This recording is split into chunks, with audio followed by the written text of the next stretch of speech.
Menurut WHO, pada tahun 2015, sebanyak 1,13 miliar orang di dunia menyandang penyakit hipertensi.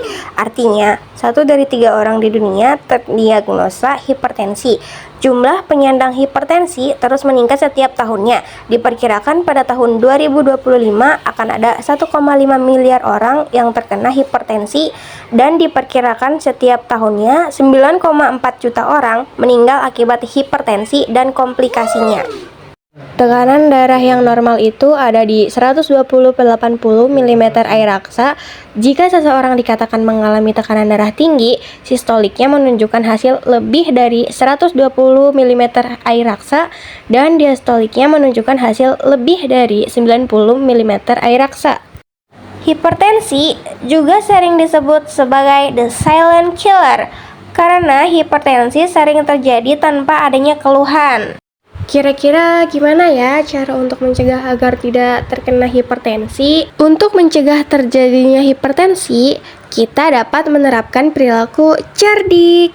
Cerdik itu apa ya? Cerdik itu singkatan untuk huruf pertama, C, untuk cek kesehatan rutin. Yang paling umum dilakukan meliputi cek tekanan darah, cek kadar gula darah, cek lingkar perut, dan cek kolesterol total. Untuk huruf E, enyahkan asap rokok. Merokok menjadi faktor risiko mayor untuk terjadinya penyakit jantung, termasuk serangan jantung dan stroke, sehingga dengan berhentinya merokok akan mengurangi risiko terjadinya serangan jantung.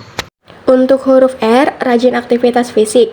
Menurut WHO, kurangnya aktivitas fisik merupakan faktor risiko independen untuk penyakit kronis dan secara keseluruhan diperkirakan menyebabkan kematian secara global. Contohnya seperti melakukan olahraga berlari, berenang, senam, dan push up. Untuk huruf D, diet seimbang, membantu minimalkan dampak yang kita makan terhadap kesehatan jantung. Tujuannya untuk mengurangi asupan sodium dan lemak. Bila mengkonsumsi terlalu banyak sodium, ada risiko peningkatan tekanan darah yang bisa memicu hipertensi, alias penyakit darah tinggi.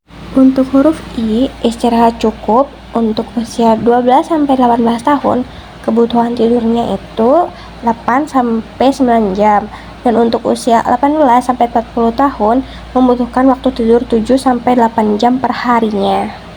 Untuk huruf K, kelola stres. Stres dapat mempengaruhi penyakit jantung dengan cara yang lebih halus atau secara perlahan-lahan. Stres juga dapat dipengaruhi oleh lingkungan rumah, tempat kerja, dan sekolah. Jadi perilaku cerdik itu seperti video yang sebelumnya. Jadi kita harus mengubah perilaku hidup kita dengan mengikuti perilaku hidup dengan menggunakan metode cerdik. Apakah kalian semua udah paham? Jadi sekian dari saya, terima kasih. Untuk teman-teman jangan lupa nge-like